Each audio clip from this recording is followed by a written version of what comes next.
খবরের প্রথমেই দেখে নেব আজকের সংবাদ শিরোনাম। শুভেন্দুর গড়ে ক্রস ভোটিং, নন্দীগ্রামে ড্র হয়েও সমবায় বোর্ড গঠন তৃণমূলে। স্যালাইনের মৃত্যু প্রসূতির, মেদিনীপুরে গিয়ে কারণ খুঁজল তদন্ত কমিটি, তারপরই সরকারি নির্দেশিকা। জাল পাসপোর্ট কাণ্ডে এবার নাম জড়ালো কালনার, বাংলাদেশি যুবক সহ গ্রেপ্তার 2। বিজেপিতে যোগদানের প্রস্তাব দিয়ে ফোন এসেছিল, বিস্ফোরক দাবি ফেরহাদ হাকিমের। স্যালাইন সরবরাহকারী নিষিদ্ধ সংস্থার মাথায় তৃণমূলের হাত, প্রশ্ন তুললেন শুভেন্দু। রণক্ষেত্রে ভারত বাংলাদেশ সীমান্ত, মালদহে বিএসএফ এর ওপর হামলা, অনুপ্রবেশকারীদের চলল পাল্টা গুলি। গঙ্গাসাগরে আসা মানুষদের ঘুমের ওষুধ খাইয়ে সর্বস্ব লুট, পুলিশের জালে বিরাট গ্যাং। দুবার এড়িয়েছিলেন তলব, তৃতীয়বার সিআইডির মুখোমুখি হতে রাজি অর্জুন পুত্র পবন। প্রার্থীকে জেতাতে ভুয়ো ভোটার তৈরি বিজেপির, কমিশনের নালিশ কেজরির। পুতিনের সঙ্গে বৈঠকে বসছেন ট্রাম্প, যুদ্ধ থামাবেন হবু মার্কিন প্রেসিডেন্ট। আসছি বিস্তারিত খবরে। কাঁথি সমবায় নির্বাচনের পর এবার নন্দীগ্রাম। ড্র হয়ে যাওয়া সমবায় নির্বাচনে বোর্ড করল তৃণমূল কংগ্রেস। জোর লড়াই দিয়েও শেষে ধরাশায়ী বিজেপি। নন্দীগ্রাম 2 ব্লকের টাকাপুরা সমবায় কৃষি উন্নয়ন সমিতির পরিচালক মণ্ডলীর নির্বাচনে ক্রস ভোটিং এর অভিযোগ। জয়ের পরই উল্লাসে মেতে ওঠেন তৃণমূল কর্মী এবং সমর্থকেরা। ডিসেম্বর মাসের শুরুতে নন্দীগ্রাম 2 ব্লকের টাকাপুরা সমবায় কৃষি উন্নয়ন সমিতির প্রতিনিধি নির্বাচন হয়। সেখানে বিজেপির সঙ্গে জোর টক্কর দেয় তৃণমূল। এই সমবায়ের মোট আসন সংখ্যা 44টি, যার মধ্যে 22টি করে আসন জেতে উভয় দলই। শনিবার পরিচালক নির্বাচনের জন্য 12টি আসনের ভোটাভুটি হয়। এই সমবায়ের বোর্ড সদস্য সংখ্যা 12। 5টি আসনে বিজেপির সদস্যরা এবং 6টি আসনে তৃণমূলের সদস্যরা বোর্ডে আগে থেকেই স্থান পায়। বাকি একটি আসনের জন্য শনিবার নির্বাচন হয়। একটি আসনের জন্য তৃণমূলের পক্ষে ভোট পড়ে 25টি এবং বিজেপির পক্ষে 19টি। এক্ষেত্রে ক্রস ভোটিং হয়েছে বলে তৃণমূলের দাবি। নন্দীগ্রাম 1 ব্লক তৃণমূল কংগ্রেসের সভাপতি বাপ্পাদিত্য গর্গ বলেন, ধর্মীয় মেরুকরণ নিয়ে যেভাবে শুভেন্দু অধিকারী এবং বিজেপি প্রচার করে চলেছে তার বিরুদ্ধেই নীরব প্রতিবাদ জানাচ্ছেন নন্দীগ্রামের মানুষ। সেই কারণেই ক্রস ভোটিং হয়েছে। তৃণমূল কংগ্রেসকে সমর্থন করেছেন বিজেপির মনোনীত প্রার্থীরা। উল্লেখ্য, এই সমবায় আহমেদাবাদ গ্রাম পঞ্চায়েতের অন্তর্গত, যে পঞ্চায়েত একটুর জন্য হাতছাড়া হয় তৃণমূল কংগ্রেসের। ফলে বিজেপির গ্রাম পঞ্চায়েত এলাকায় তৃণমূলের বোর্ড গঠনে বাড়তি অক্সিজেন পাচ্ছে শাসক শিবির। শনিবার বোর্ড গঠন ঘিরে পুলিশি নিরাপত্তা ছিল চোখে পড়ার মতো। নন্দীগ্রাম 2 ব্লক তৃণমূল কংগ্রেসের সভাপতি সুনীল জানা বলেন, এর থেকে প্রমাণিত হল মানুষ আমাদের সঙ্গেই আছেন। মানুষকে ভাঁওতা দিয়ে বেশি দিন চলে না। আগামী দিনে নন্দীগ্রাম থেকে বিজেপি শূন্য হয়ে যাবে। আপনি কোন জেলা থেকে আমাদের এই ভিডিওটি দেখছেন অবশ্যই কমেন্টের মাধ্যমে জানাবেন। ফিরছি পরবর্তী খবরে। নির্দিষ্ট একটি সংস্থার রিঙ্গার ল্যাকটেট স্যালাইনের উৎপাদন এবং সরবরাহ বন্ধের নির্দেশ আগেই দিয়েছিল রাজ্য স্বাস্থ্য দপ্তর। তারপরেও কেন মেদিনীপুর মেডিকেল কলেজের প্রসূতিদের সেই সংস্থার স্যালাইন দেওয়া হলো তা নিয়ে জোরালো প্রশ্ন উঠতে শুরু করেছে। তার খোঁজেই শনিবার হাসপাতালে গেল স্বাস্থ্য দপ্তর গঠিত 13 সদস্যের তদন্ত কমিটি। 5 প্রসূতিকে ওই সংস্থার স্যালাইনই দেওয়া হয়েছিল কিনা সেই সংক্রান্ত রিপোর্ট সংগ্রহ করেছেন তারা। গোটা বিতর্কের আবহে ওই সংস্থার স্যালাইনকে কালো তালিকাভুক্তও করেছে স্বাস্থ্য দপ্তর। একই দিনে অস্ত্রোপচার করে সন্তানের জন্ম দেওয়া 5 প্রসূতি অসুস্থ হয়ে পড়েছিলেন মেদিনীপুর মেডিকেল কলেজে। তাঁদেরই একজন মামনি রুই দাস, বয়স 22 বছর, মৃত্যু হয় শুক্রবার সকালে। আরও 3 জনের অবস্থা সংকটজনক। 2 জন এখনো ভেন্টিলেশনে রয়েছেন, আর একজন আইসিইউতে ভর্তি। এই ঘটনার পর থেকেই হাসপাতালের স্যালাইনের মান নিয়ে প্রশ্ন উঠতে শুরু করেছে। প্রসূতিদের যে স্যালাইন এবং ওষুধ দেওয়া হয়েছিল তার নমুনা পরীক্ষায় পাঠিয়েছে ড্রাগ কন্ট্রোলের বিভাগ। তড়িঘড়ি তদন্ত কমিটি করে রাজ্য স্বাস্থ্য দপ্তর ব্যবস্থা নেওয়ার জন্য হাসপাতালে পৌঁছয়। হাসপাতাল সূত্রে খবর, সেই সংস্থার স্যালাইন নিয়ে প্রশ্ন উঠেছে, প্রসূতিদের সেই সংস্থার স্যালাইন কি দেওয়া হয়েছিল, অ্যানাস্থেশিয়ার ক্ষেত্রে কি কি ওষুধ ব্যবহার করা হয়েছিল, সেই সংক্রান্ত খোঁজ খবর নিয়েছে তদন্ত কমিটি। প্রশ্নের মুখে পড়া সংস্থার স্যালাইন এখনো হাসপাতালে মজুদ রয়েছে কিনা তারও হিসেব চেয়েছে তারা। যদিও মজুদ থেকে থাকে তাহলে কেন রয়েছে তাও জানতে চাওয়া হয়েছে। যে প্রসূতির মৃত্যু হয়েছে তার শারীরিক অবস্থা কেমন ছিল, সেই সময় কোনো চিকিৎসক দায়িত্বে ছিলেন, সেই সব জানতে চেয়েছে তদন্ত কমিটি। সুপ্রিয় দর্শক, আমাদের খবরগুলি আপনাদের ভালো লাগলে অবশ্যই লাইক করে দেবেন, এতে আমরা আরো উৎসাহ পাই। এবার পাসপোর্টের জন্য জাল নথি ব্যবহার করতে গিয়ে পূর্ব বর্ধমানের কালনায় ধরা পড়লেন এক যুবক এবং তার সহযোগী। শুক্রবার ওই দুজনকে গ্রেপ্তার করেছে পুলিশ। প্রাথমিক তদন্তে পুলিশের অনুমান, মূল অভিযুক্ত বাংলাদেশের নাগরিক, অন্যজন তাকে ভুয়ো পরিচয়পত্র বানাতে সাহায্য করেছিলেন। শনিবার দুজনকে কালনা আদালতে হাজির করানো হলে বিচারক তাদের 5 দিনের পুলিশি হেফাজতের নির্দেশ দিয়েছেন। পুলিশ সূত্রে খবর, ধৃতদের নাম পবিত্র মণ্ডল ওরফে প্রবীর এবং মোহাম্মদ আজরাহুল ইসলাম। পবিত্রের বাড়ি কালনার কৃষ্ণদেবপুর রায়পাড়ায়, আর আজরাহুলের কালনারই গোয়ারা এলাকার বাসিন্দা। অভিযোগ, বেশ কয়েক বছর আগে বাংলাদেশ থেকে দালাল মারফত ভারতে ঢুকেছিলেন পবিত্র, সেই থেকে এখানকার স্থায়ী বাসিন্দা। জালিয়াতি করে ভুয়ো আধার কার্ড, ভোটার কার্ড, এমনকি জন্ম সার্টিফিকেটও তৈরি করে ফেলেছিলেন ওই যুবক। অভিযোগ, এসব পরিচয়পত্র তৈরিতে আজরাহুলই তাকে সাহায্য করেছিলেন। তার সাইবার ক্যাফে থেকেই যাবতীয় জাল নথি বানিয়েছিল পবিত্র। ধৃত জানিয়েছে, ডিসেম্বর মাসে বাংলাদেশে থাকা মা বাবাকে ভারতে নিয়ে আসার জন্য জাল নথিপত্র জমা দিয়ে অনলাইনে পাসপোর্টের জন্য আবেদন করেছিলেন তিনি। সেখানে ভেরিফিকেশন করতে গিয়ে গোটা বিষয়টি ধরা পড়ে। এরপরেই পবিত্রকে গ্রেপ্তার করেছে পুলিশ। আজরাহুলের গ্রেপ্তার করা হয়েছে।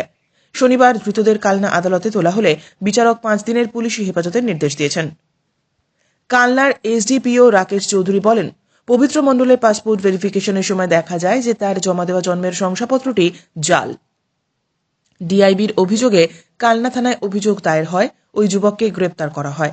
তাকে জেরার পর জাল সার্টিফিকেট প্রস্তুতকারক আজরাহুল ইসলাম নামে আরও একজনকে গ্রেপ্তার করা হয়েছে। গোটা বিষয়টি শুনে কালনা পুরসভার প্রাক্তন চেয়ারম্যান তথা কালনার বিধায়ক দেবপ্রসাদ বাগ বলেন, আমার সই জাল করে নয়, আমার সই ফটোকপি করে জাল পরিচয়পত্র তৈরি করা হয়েছে। কালনা পুরসভার চেয়ারম্যান আনন্দ মণ্ডল জানিয়েছেন, এই ঘটনায় তাদের পুরসভার কোনো কর্মী জড়িত নন। এই ভিডিওটিতে আমরা 1000টি লাইক টার্গেট করেছি। আশা করি আপনারা লাইক করে আমাদের উৎসাহিত করবেন। ফিরহাদের এই মন্তব্যে রাজনৈতিক মহলে তুমুল জল্পনা। তৃণমূলের আদি নব্য দ্বন্দ্বে লাগাতার কোণঠাসা হয়ে পড়েছেন ফিরহাদ।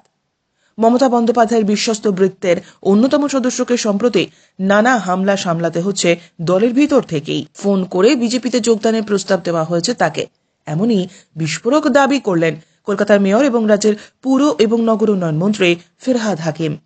শুক্রবার কলকাতা পুরসভার সাংবাদিকদের সঙ্গে আলাপচারিতার সময় এই কথা বলেন তিনি। তার বক্তব্য নিয়ে রাজনৈতিক মহলে তুমুল জল্পনা। অন্যান্য দিনের মতো শুক্রবার কলকাতা পুরসভার সাংবাদিক বৈঠকে খোশ মেজাজেই ছিলেন ফিরহাদ। সাংবাদিকদের নানা প্রশ্নের উত্তর দিচ্ছিলেন। তখনই বিজেপির সদস্যতা অভিযান নিয়ে ফিরহাদকে প্রশ্ন করেন এক সাংবাদিক। তিনি বলেন, একটা ফোন এসেছিল আমার কাছে, বলল বিজেপির সদস্য হবেন, তাহলে হোয়াটসঅ্যাপে যোগাযোগ করুন। আমি বললাম আমি বিজেপির বিরুদ্ধের লোক, বলে ফোনটা ছেড়ে দিলাম। ফিরহাদের এই মন্তব্যে রাজনৈতিক মহলে তুমুল জল্পনা। তৃণমূলের আদি নব্য দ্বন্দ্বে লাগাতার কোণঠাসা হয়ে পড়েছিলেন ফিরহাদ। মমতা বন্দ্যোপাধ্যায়ের বিশ্বস্ত বৃত্তের অন্যতম সদস্যকে সম্প্রতি নানা হামলা সামলাতে হচ্ছে দলের ভিতর থেকেই। বিজেপির অবশ্য দাবি, বিষয়টিকে গুরুত্ব দেওয়ার কিছু নেই। বিজেপির সদস্যতা কর্মসূচিতে সবাইকেই ফোন করা হচ্ছে, তার মধ্যে ফিরহাদও রয়েছেন। বিজেপির কোনো নেতা তাকে ফোন করেননি, ফোন করেছেন দলের সদস্যতা কর্মসূচির দায়িত্বে থাকা কোনো স্বেচ্ছাসেবক। এমন ফোন অনেকেই পেয়েছেন। শেষ পর্যন্ত দেখুন ভিডিওটি, আছে আরও কয়েকটি গুরুত্বপূর্ণ খবর। যে নিষিদ্ধ সংস্থার স্যালাইন ব্যবহারের ফলে মেদিনীপুরের মেডিকেল কলেজে প্রসূতির মৃত্যু হয়েছে, তার সঙ্গে তৃণমূলের যোগ রয়েছে বলে আশঙ্কা প্রকাশ করলেন রাজ্যের বিরোধী দলনেতা। শুক্রবার রানীগঞ্জে এক সভা শেষে সাংবাদিকদের সামনে এই দাবি করলেন তিনি। এরপর শনিবার এক সোশ্যাল মিডিয়া পোস্টে পশ্চিমবঙ্গ ফার্মাসিউটিক্যাল কর্তাদের বিরুদ্ধে বিস্ফোরক অভিযোগ তুলেছেন শুভেন্দু। ড্রাগ কন্ট্রোলার অফ ইন্ডিয়াকে গোটা ঘটনার তদন্ত করে দেখার অনুরোধ জানিয়েছেন তিনি। শুক্রবার রানীগঞ্জে শুভেন্দু বলেন, নিশ্চয়ই ভাইপোর কোনো কোম্পানি ওই স্যালাইন সরবরাহ করে, যেখানে দেখিবে ছাই উড়াইয়া দেখো ভাই। শনিবার এই ঘটনার বিস্তারিত উল্লেখ করে সোশ্যাল মিডিয়ায় পোস্ট করেছেন শুভেন্দু। পোস্টের একেবারে শেষে তিনি দাবি করেন, সূত্রের খবর, পশ্চিমবঙ্গ ফার্মাসিউটিক্যালসের ডিরেক্টরদের নামে একাধিক ভুয়ো সংস্থা রয়েছে। কঠোর নিষেধাজ্ঞা থাকা সত্ত্বেও কিভাবে তারা স্বাস্থ্য দপ্তরকে পণ্য সরবরাহ করলো, এই ঘটনা সরজমিনে তদন্ত করে দেখা উচিত ড্রাগ কন্ট্রোল অফ ইন্ডিয়ার। যেভাবে এই সংস্থা ফুলে ফেপে উঠেছিল তাতে এদের সঙ্গে রাজ্যের শাসক দলের কোনো যোগাযোগ রয়েছে কিনা তাও খতিয়ে দেখা হবে। সংক্রমিত বিষাক্ত স্যালাইন ব্যবহার করায় শুক্রবার মেদিনীপুর মেডিকেল কলেজের প্রসূতির মৃত্যু হয়েছে। এই কারণে মৃত্যুর সঙ্গে পাঞ্জা লড়ছেন আরও 4 জন। সংক্রমিত স্যালাইন কিভাবে রোগীর কাছে পৌঁছলো তা তদন্ত করে দেখতে শনিবার হাসপাতালে গিয়েছে স্বাস্থ্য দপ্তরের তদন্তকারী দল। 24 ঘন্টার মধ্যেই ফের একবার উত্তপ্ত মালদহের ভারত বাংলাদেশ সীমান্ত, চলল গুলি, উত্তেজনা ছড়ালো সীমান্তবর্তী এলাকায়। হতাহতের কোনো ঘটনা ঘটেনি বলেই খবর। জানা গিয়েছে শুক্রবার গভীর রাতে ফের একবার মালদহের ভারত বাংলাদেশ সীমান্তে অনুপ্রবেশকারীদের আটকাতে গিয়ে উত্তেজনার পরিস্থিতি তৈরি হয়। সীমান্ত রক্ষীদের দিকে তেড়ে যায় অনুপ্রবেশকারীরা। বাঁশ লাঠি নিয়ে চলে আক্রমণ। পরিস্থিতি নিয়ন্ত্রণে আনতে শূন্যে গুলি চালায় বিএসএফ সূত্রে খবর, শুক্রবার গভীর রাতে মালদহের ভারত বাংলাদেশ সীমান্তের কাছে বেশ ভিড় জমতে দেখেই সন্দেহ জাগে সীমান্তরক্ষীদের। কৌতূহলের বশেই সেই ভিড়ের দিকে এগিয়ে যায় প্রহররত 2 রক্ষী। এরপরই তাদের ওপর ঘন কুয়াশার মধ্যে থেকেই চলে আক্রমণ। রক্ষীদের বন্দুক কেড়ে নেওয়ার চেষ্টাও করা হয়, কিন্তু ওই 2 জওয়ানকে বাগে পেয়েও নিজেদের কার্যসিদ্ধি করতে পারেনি তারা। পরিস্থিতি নিয়ন্ত্রণে শূন্যে গুলি চালায় 2 জওয়ান। গুলির ভয়ে কাঁটা তার পার করা ভুলে প্রাণ হাতে করে পালায় অনুপ্রবেশকারীরা। পাচার কাজেই বাংলাদেশ থেকে কাঁটা তার পেরিয়ে ভারতে ঢোকার চেষ্টা করছিল অনুপ্রবেশকারীরা। এপারে আসার পরেই তাদেরকে মদত দিতে সেখানেই দাঁড়িয়েছিল বাংলাদেশি অনুপ্রবেশকারীদের ভারতীয় সঙ্গীরা, কিন্তু পালে বাঘ পড়ে শীঘ্রই। অনুপ্রবেশকারীদের ফিসফিসে গলার শব্দ পেয়ে সেদিকে ছুটে যায় 2 জওয়ান। তাদের দিকে হামলা চালালেও রক্ষীদের রুখতে ব্যর্থ হয় তারা। বাজেয়াপ্ত হয় কয়েকটি ধারালো অস্ত্র, নিষিদ্ধ কাশির সিরাপ এবং গুরুত্বপূর্ণ নথি। জানা গিয়েছে মালদহের এই এলাকায় এখনো অস্থায়ী কাঁটা তার রয়েছে। এই আপাতত রুটটিকেই অন্যতম ট্রানজিট রুট বানিয়ে ফেলেছে বাংলাদেশি অনুপ্রবেশকারীরা। গঙ্গাসাগরে আসা মানুষদের ঘুমের ওষুধ খাইয়ে সর্বস্ব লুটপাট চালালো গ্যাংয়ের হদিশ মিলল হাতে নাতে। ঘুমের ওষুধ, নেশাদ্রব্য মিশ্রিত জল এবং পানীয়, এমনকি খাবার দাওয়ার সহ হাতে নাতে পাকড়াও করল আরপিএফ। গতকাল রাতে মোকামা এক্সপ্রেস থেকে গ্রেপ্তার বিহারের বাসিন্দা শম্ভু পাসওয়ান, গোবিন্দ মাহাতো এবং মোহাম্মদ ইরফান। এদের বিরুদ্ধে চলতি সপ্তাহে গঙ্গাসাগরে আসার পথে 5 জনকে অজ্ঞান করে সর্বস্ব লুট করার অভিযোগ রয়েছে। সিসিটিভি ফুটেজ খতিয়ে দেখে 3 জনকে শনাক্ত করে আরপিএফ। মোকামা থেকে গতকাল হাওড়া স্টেশন সহ একাধিক স্টেশনে 3 জনের ছবি দিয়ে সতর্কও করা হয়। এবছরের মতো শুরু হয়েছে গঙ্গাসাগর মেলা। শুক্রবার থেকে মেলা শুরুও হয়ে গিয়েছে। এবছর মেলায় প্রায় 50 লক্ষ পুণ্যার্থী আসতে পারে বলে অনুমান। সাগর দ্বীপের বাসিন্দারাও প্রস্তুত পুণ্যার্থীদের বরণ করে নেওয়ার জন্য। মেলা প্রাঙ্গণে ইতিমধ্যেই পসরা সাজিয়েছেন ব্যবসায়ীরা। ভিড় ইতিমধ্যেই ধীরে ধীরে বাড়তে শুরু করেছে। মেলায় আগত অস্থায়ী দোকানগুলির খাবারের গুণগত মান যাচাইয়ের ব্যবস্থা থাকছে এবছর। মেলা উপলক্ষে 2250টি সরকারি এবং 500টি বেসরকারি বাস চালু থাকবে বলে প্রশাসন সূত্রে খবর। 2 বার এড়িয়ে তৃতীয়বারের তলবে সাড়া দিতে রাজি অর্জুন পুত্র তথা ভাটপাড়ার বিজেপি বিধায়ক পাবন সিং। রাজ্য গোয়েন্দা সংস্থা সিআইডির তলবে আগামী সপ্তাহে তদন্তকারীদের মুখোমুখি হবেন তিনি। 13ই জানুয়ারি সোমবার ভবানী ভবনে যাবেন পাবন। শনিবার সাংবাদিকদের জানালেন 10 তারিখের পর সিআইডির দপ্তরে যেতে পারবেন বলে জানিয়েছিলেন। সেই মতো 13 তারিখ তিনি তদন্তে সহযোগিতা করতে পৌঁছে যাবেন। ভাটপাড়া পৌরসভা টেন্ডার দুর্নীতি নিয়ে তদন্ত করছে রাজ্য তদন্তকারী সংস্থা সিআইডি। তাতেই একাধিকবার তলব করা হয়েছে পাবন সিংকে। ভাটপাড়া পুরসভার চেয়ারম্যান থাকাকালীন টেন্ডার দুর্নীতি হয়েছিল বলে অভিযোগ টেন্ডার পাওয়া ওই সংস্থার অন্যতম কর্ণধার ছিলেন পাবন সিং। সেই কারণে পাবনকে তলব এবং জিজ্ঞাসাবাদ করতে চান তদন্তকারীরা। এর আগে বুধবার এবং শুক্রবার সিআইডির নোটিশ উপেক্ষা করেছিল অর্জুন পুত্র। তদন্তকারী সংস্থাকে জানিয়েছিল 10 তারিখ পর্যন্ত তিনি ব্যস্ত থাকবেন, এরপর যেতে পারবেন। ফের তাকে নোটিশ পাঠানো হয়েছে। তা গ্রহণ করে 13ই জানুয়ারি দুপুর 12:30টায় যাবেন বলে জানিয়েছেন। যদিও এভাবে বারবার সিআইডি তলবকে মোটেও ভালোভাবে নেননি ভাটপাড়ার বিজেপি বিধায়ক। টেন্ডারে কোথাও কোনো দুর্নীতি হয়নি বলে দাবি তার। বিরোধী দলের জনপ্রতিনিধি হওয়ায় তার উপর প্রতিহিংসামূলক আচরণ করা হচ্ছে মন্তব্য করেন তিনি। বিধানসভা নির্বাচনকে কেন্দ্র করে রাজনীতির আগুনে ফুটছে রাজধানী দিল্লি। একে অপরের বিরুদ্ধে আক্রমণ শানাতে শুরু করেছে কংগ্রেস, বিজেপি এবং আম আদমি পার্টি। চূড়ান্ত রাজনৈতিক তরজার মধ্যেই এবার বিজেপির বিরুদ্ধে গুরুতর অভিযোগ তুলে নির্বাচন কমিশনকে চিঠি লিখলেন আম আদমি পার্টি প্রধান অরবিন্দ কেজরিওয়াল। চিঠিতে দিল্লির ভোটার লিস্টে কারচুপি করা হচ্ছে বলে অভিযোগ তুলেছেন তিনি। নির্বাচন কমিশনকে দেওয়া চিঠিতে অরবিন্দ কেজরিওয়াল অভিযোগ করেছেন নির্বাচনে জিততে ভুয়ো ভোটার তৈরি করছেন বিজেপির কিছু নেতা এবং কেন্দ্রীয় মন্ত্রী। অভিযুক্তদের বিরুদ্ধে এফআইআর দায়ের করার আবেদন জানিয়ে আপ প্রধান লিখেছেন, বিজেপি প্রার্থী প্রবেশ বর্মা তার ঠিকানায় 33 জন নতুন ভোটার হওয়ার জন্য আবেদন জানিয়েছেন। যদিও এই ঘটনা বিজেপি প্রার্থীর ইন্ধনে হয়ে থাকে, তবে অবিলম্বে তার বিরুদ্ধে পদক্ষেপ নেওয়া হোক এবং তার প্রার্থী পদ বাতিল করা হোক। কেজরি আরও অভিযোগ করেন, বিজেপি দিল্লির মানুষের চোখে ধুলো দিয়ে ভোটার তালিকায় হেরফের শুরু করেছে। কেজরির অভিযোগ, ভোটার তালিকায় কারচুপি ধরা পড়ার পর এবার অন্য পন্থা অবলম্বন করেছে বিজেপি।